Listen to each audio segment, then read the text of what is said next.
सभी साथियों को सारा जल का नमस्कार। साथियों, आज पुनः हम उत्तर प्रदेश गुंडा नियंत्रण अधिनियम 1970 को लेकर आपके समक्ष उपस्थित हूँ। इस वीडियो सीरीज का यह पार्ट 2 है, यानी भाग 2 है। पहले भाग में हमने गुंडों की परिभाषा के बारे में आपसे बातचीत किया था और अधिनियम में कितनी धाराएं हैं, 1 से लेकर 16 तक हैं, उसके बारे में आपसे बातचीत किया था और संक्षिप्त रूप में हमने गुंडों की परिभाषा बताई थी। आज पुनः फिर से हम साथियों गुंडों की परिभाषा के बारे में आपसे बातचीत कर रहे हैं। कौन है गुंडा? उत्तर प्रदेश गुंडा नियंत्रण अधिनियम 1970 की धारा 2 ख में गुंडा व्यक्ति की परिभाषा दी गई है। 2 ख 1 में लिखा हुआ है, जो स्वयं किसी गिरोह के सदस्य हो या सरगना हो या वह व्यक्ति भारतीय दंड संहिता यानी आईपीसी की धारा 153 या 153 ख या 294 या भारतीय दंड संहिता के जो चैप्टर्स हैं, चैप्टर 15, चैप्टर 16, चैप्टर 17, चैप्टर 22 के अधीन कोई दंडनीय अपराध उसने किया हो या करने का प्रयास किया हो, ऐसा व्यक्ति को जिला मजिस्ट्रेट, डिस्ट्रिक्ट मजिस्ट्रेट गुंडे की श्रेणी में साथियों रख सकता है। दूसरा, कोई भी व्यक्ति जो स्त्री या लड़की अनैतिक व्यापार जो अधिनियम 1956 बना हुआ है उसके अधीन कोई दंडनीय अपराध करने के लिए यदि वह पहले सजा पा चुका है या सिद्ध दोष ठहराया जा चुका है तो ऐसा व्यक्ति भी गुंडा घोषित करने की श्रेणी में आ सकेगा। तीसरा, कोई भी ऐसा व्यक्ति जो यूपी आबकारी अधिनियम है, शराब अधिनियम जो है 1910 या सार्वजनिक जुआ अधिनियम 1867 है या खतरनाक हथियार रखने का जो अधिनियम है आयुध अधिनियम 1959 या की धारा 25, 27 या 29 के अधीन कोई अपराध किया हो और कम से कम 3 बार उसको सजा साथियों दी जा चुकी है, ऐसे व्यक्ति को डीएम जो है गुंडा घोषित कर सकेगा। या कोई ऐसा व्यक्ति जिसकी समाज में बहुत बुरी ख्याति है, समाज में उसे खतरनाक मानता है, समाज उसे गुंडा मानता है, अपराधी मानता है, समाज में उसको भय है, समाज उससे डरता है, समाज में उसे अनैतिक कार्य करता है, ऐसा व्यक्ति भी गुंडा की श्रेणी में रखा जा सकेगा। अगला व्यक्ति, ऐसा कोई भी व्यक्ति जो महिलाओं या लड़कियों को चिढ़ाने के लिए अश्लील टिप्पणी करता है, अश्लील कमेंट पास करता है, ऐसा व्यक्ति भी गुंडा की श्रेणी में रखा जा सकेगा। या वो व्यक्ति जो दलाल है, एमएलए बनाने के लिए, एमपी बनाने के लिए, प्रधान बनाने के लिए, तमाम चुनाव में लोगों को जिताने के लिए दलाली का काम करते हैं, सेटिंग का काम करते हैं, ऐसे व्यक्ति भी गुंडे की श्रेणी में लाए जा सकेंगे। या वित्त व्यवसाय में जो लोग संलग्न हैं, वित्त व्यवसाय का काम कराने के लिए, उसको निमित्त नियोजन देने के लिए तमाम तरीके से कुछ व्यक्ति लग जाते हैं जो लेन देन का काम कराते हैं, बिचौलिए का काम कराते हैं, ऐसे दलाल व्यक्ति भी गुंडा की श्रेणी में लाए जा सकेंगे। यह है साथियों 2 ख 1 की परिभाषा, वो इस प्रकार है साथियों। अब आते हैं साथियों, पहला दिया हुआ 153 में साथियों क्या है? बलवा। जो आदमी बलवा कराएगा, बलवा की ओर प्रेरित करेगा साथियों, वो व्यक्ति इस धारा के अधीन दंडनीय होगा और गुंडे की श्रेणी में लाया जा सकेगा। 153 ख, कोई भी व्यक्ति जो भारत देश के विरुद्ध एकता अखंडता को नष्ट करने का प्रयास करेगा या अश्लील टिप्पणी करेगा, राष्ट्रीय अखंडता एकता के बारे में कोई ऐसी टिप्पणी करेगा, ऐसा लांछन करेगा जिससे राष्ट्रीय एकता अखंडता को खतरा महसूस होता हो साथियों, तो ऐसा व्यक्ति ही गुंडे की श्रेणी में रखा जा सकेगा। इसके अलावा साथियों जो है भारतीय दंड संहिता की धारा 294, ये महिलाओं के संबंधित अपराध हैं। अगर महिलाओं के संबंध में कोई अश्लील टिप्पणी करते हैं, अश्लील टिप्पणी करते हैं या कोई अश्लील प्रकाशन करते हैं, अश्लील किताबें छाते, अश्लील गाने गाते हैं, तो भी ऐसे व्यक्ति को गुंडा की श्रेणी में रखा जा साथियों रखा जा सकेगा। या भारतीय दंड संहिता की धारा के अधीन चैप्टर 15, चैप्टर 16, चैप्टर 17 या चैप्टर 22। क्या है चैप्टर 15, चैप्टर 16, चैप्टर 22, इसे भी देखते चलें। चैप्टर 15 में भारतीय दंड संहिता की जो धारा है साथियों, वो धर्म से संबंधित जो अपराध हैं उनके अधीन करने वाला व्यक्ति भी गुंडे की श्रेणी में रखा जा सकेगा। जैसे धारा 295,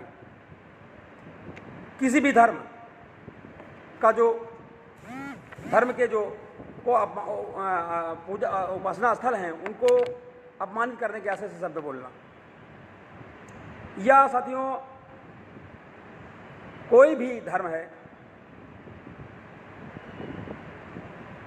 तो उसमें साथियों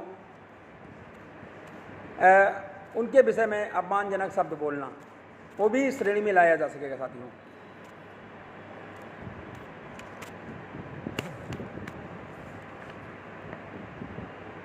इसके अलावा साथियों धारा 295A में कोई अश्लील प्रशासन छापना, धर्म के बारे में अश्लील टिप्पणी करना, धर्म और उनके व्यक्तियों के पूजा स्थल के बारे में कोई बातचीत करना, यानी धारा 295A, 296, 297 ये सारे अपराध जो है अगर कोई व्यक्ति करता है तो गुंडा की श्रेणी में आ सकेगा। इसके अलावा अध्याय 16 आता है। अध्याय शरीर में मानव शरीर पर प्रभाव डालने वाले, मानव शरीर में क्या प्रभाव होगा? हत्या, आत्महत्या के लिए प्रेरित करना, 307, 326, 328, 324, 325, 326 जितने भी मानव शरीर से संबंधित अपराध हैं वो सारे के सारे इस श्रेणी में आ जाए। अध्याय 17 चोरी से संबंधित अपराध, लूट डकैती, हत्या, बलात्कार से संबंधित जितने भी अपराध हैं ये सारे इसी श्रेणी में सारे साथियों आ सकेंगे, इसमें। अध्याय 17 में साथियों जो है महिलाओं से संबंधित सारे अपराध इसमें आ सकेंगे, चोरी से संबंधित सारे अपराध इसमें आ सकेंगे। अध्याय 22 में आते हैं साथियों। अध्याय 22 में क्या है? अपमान करने के, अपमान, क्षोभ करने के आशय से जो भी शब्द टिप्पणियां की जाती हैं वो सारी की सारी बातें इसमें आ सकेंगी। ऐसे व्यक्तियों को गुंडा घोषित किया जाएगा। बहुत बड़ा विस्तार है।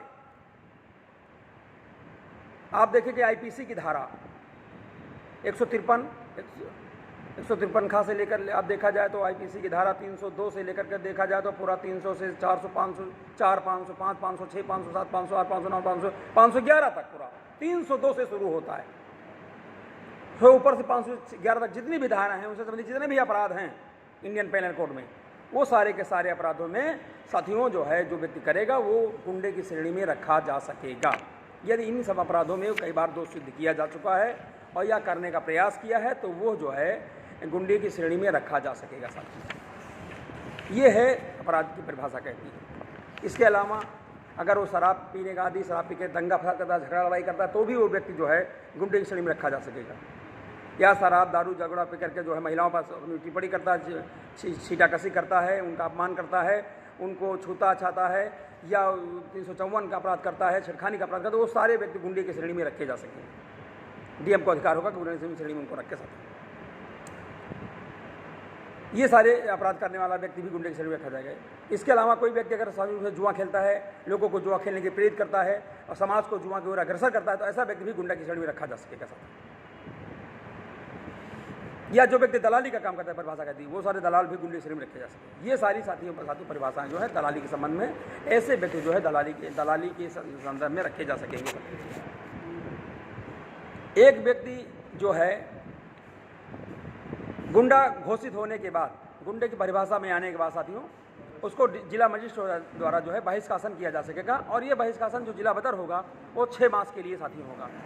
जिला मजिस्ट्रेट चाहे तो 6 मास से अधिक के लिए उसे जिला बदर कर सकता है और उसकी अवधि को बढ़ा भी सकता है साथियों।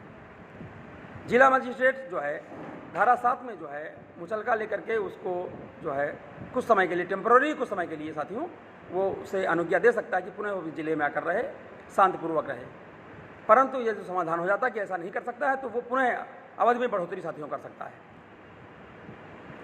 इस प्रकार एक जो गुंडा उत्तर प्रदेश गुंडा नियंत्रण अधिनियम 1970 है साथियों, उसके अंतर्गत जो है एक जिला मजिस्ट्रेट को बहुत सारी पावर्स दी गई हैं। धारा 12 जो है उत्तर प्रदेश गुंडा नियंत्रण अधिनियम की, उसमें साथियों जो है एक मजिस्ट्रेट जो न्यायिक मजिस्ट्रेट होते हैं, जुडिशियल मजिस्ट्रेट, उनको पावर दी गई है और वो भी दंड का निर्धारण कर सकेंगे।